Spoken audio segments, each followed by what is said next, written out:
اسی علم کے حوالے سے اس شخص سے متعلق یہ 4 باتیں جو ہیں لکھ دی جاتی ہیں۔ اب اس کو سمجھنا چاہیے، اصل میں جو بات مسئلہ تقدیر کے سمجھنے میں، جو یوں سمجھیے کہ ایک بہت آسان فارمولہ ہے اگر سمجھنا چاہے انسان، اور یہ میں عرض کر چکا ہوں کہ سمجھنا چاہیں گے تو سمجھ جائیں گے، تفصیل میں جائیں گے تو الجھ جائیں گے، اور مناظرہ اور مباحثہ کریں گے تو گمراہ ہو جائیں گے۔ چنانچہ اسی پر میں حدیث آپ کو سنا چکا ہوں کہ ایک مرتبہ حضرت ابو ہریرہ فرماتے ہیں کہ حضور صلی اللہ علیہ وسلم برآمد ہوئے اپنے حجرے سے، اور ہم مسجد کے گوشے میں بیٹھے ہوئے تقدیر کے بارے میں بحث کر رہے تھے، تو آپ شدید ناراض ہوئے، اور اس قدر آپ کا چہرہ مبارک غصے کی وجہ سے سرخ ہو گیا کہ ایسے محسوس ہوا جیسا آپ کے گالوں میں انار کا رس جو ہے وہ ڈال دیا گیا ہے، وہ اس کے اوپر بہا دیا گیا، وہ سرخ قندھاری انار، اس کا تصور کیجیے، وہ عام انار نہیں جس کے اندر وہ رنگ نہیں ہوتا۔ پھر آپ نے فرمایا غصے سے، کیا تمہیں اس بات کا حکم دیا گیا؟ کیا مجھے تمہاری طرف اسی کام کے لیے بھیجا گیا کہ اس مسئلے میں تم بحث کرو؟ عزمت علیکم میں تاکید کر رہا ہوں اس مسئلے میں بحث سے گریز کرو، بحث مت کرو۔ تو یہ مسئلہ اگرچہ اس اعتبار سے بڑا مشکل ہے، اگرچہ سمجھنا چاہیں تو سمجھ سکتے ہیں، لیکن میں ایک اور حدیث بھی آپ کو سنا دوں کہ اس پر ایمان کس قدر لازم ہے۔ یہ ایک تابعی ہے حضرت ابن الدیلمی رحمۃ اللہ علیہ، وہ فرماتے ہیں، طویل حدیث ہے، میں اس کا خلاصہ بیان کر رہا ہوں، کہ میرے دل میں تقدیر کے بارے میں کچھ وسوسے پیدا ہوئے، تو میں نے جو بھی کبار صحابہ اس وقت زندہ تھے، بقید حیات تھے، ان سب سے ملاقات کی۔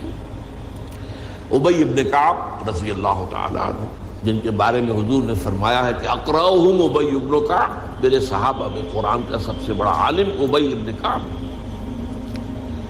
ان کے علاوہ عبداللہ ابن مسعود کے پاس بھی میں گیا رضی اللہ تعالیٰ عنہ، جن کی حدیث ہم پڑھ رہے ہیں۔ حذیفہ بن یمان کے پاس میں گیا رضی اللہ تعالیٰ عنہ۔ ان سب نے ایک بات یہ کہی کہ دیکھو، ایک بات تو یہ جان لو کہ اللہ تعالیٰ کی قدرت سب شے پر حاوی ہے۔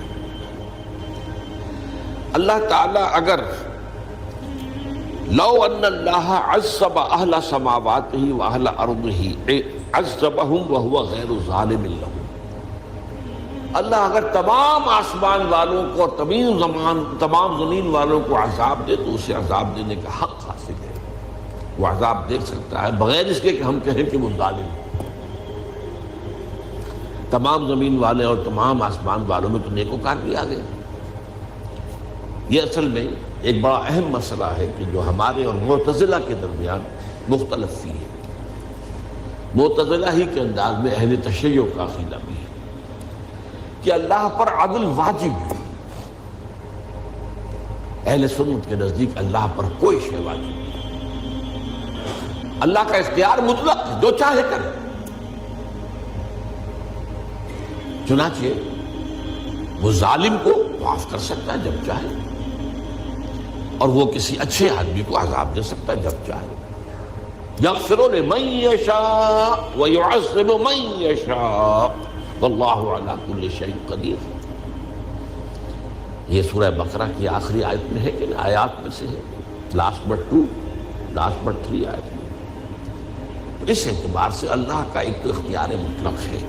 پھر میں زید ابن ثابت کے پاس گیا تو انہوں نے یہی بات مرفوعاً بیان کی کہ میں نے خود حضور سے سنی ہے یہ بات۔ باقی 3 صحابہ کے بارے میں تو وہ کہتے ہیں کہ انہوں نے گویا کہ اپنی رائے کا اظہار کیا، اور اگر اللہ تعالیٰ چاہے لو رحمہم، تمام آسمان والوں اور تمام زمین والوں کو بخش دے اور رحم کرے، لکانت رحمتہ خیرا لہم من اعمالہم، تو اس کی رحمت جو ہے وہ یقیناً لوگوں کے اعمال سے بہت بالا ہے، بلند و برتر ہے، تو جو چاہے کرے۔ وہ ابو جہل کو بخش دے، کون اعتراض کر سکے گا؟ اور وہ کسی سے بڑے شخص کو جو ہے وہ عذاب دے، کون اعتراض کر سکتا ہے؟ اس اعتبار سے پھر انہوں نے فرمایا وَلَوْ أَنفَقْتَ مِثْلَ أُحَدٍ ذَهَبًا، اور دیکھو ابن الدینمی جان لو، اگر تم احد کے پہاڑ کے برابر سونا اللہ کی راہ میں خرچ کرو گے فی سبیل اللہ، ما قبل اللہ منک حتی یؤمن بالقدر، اللہ تعالیٰ اسے تم سے قبول نہیں کرے گا جب تک کہ تم تقدیر پر ایمان نہیں رکھو۔ اور اس کے بعد فرمایا اعلم، جان لو، انما اصابک لم یکن لیخطئک، جو چیز تم پر واقع ہوتی ہے، کوئی تکلیف آتی ہے، کوئی حادثہ پیش آتا ہے، وہ تم سے ٹلنے والا تھا ہی نہیں۔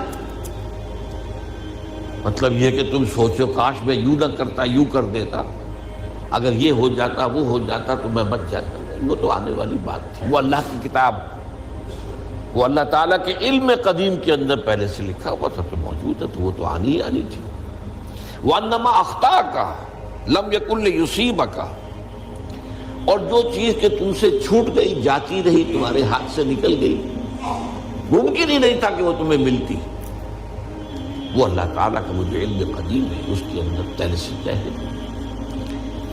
وَلَوْ مِتَّ عَلَىٰ غَيْرِ هَٰذَا لَدَخَلْتَ النَّارَ، اگر دیکھو تم غور سے سن لو، اگر اس عقیدے کے سوا کسی اور پر تمہاری موت واقع ہوئی تو جہنم میں داخل ہو جاؤ۔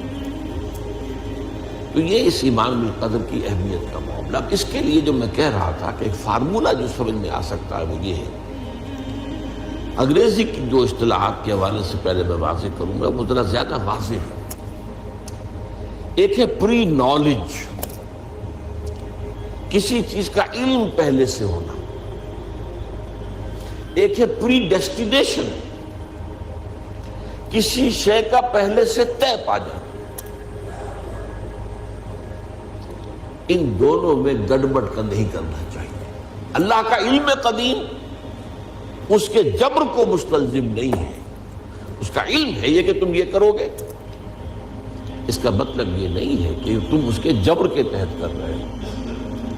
اس کی ایک سادہ سی مثال میں دیا کرتا ہوں، پھر میں کروں گا، سمجھنا چاہیں تو یہ فارمولہ بہت کافی ہوتا ہے۔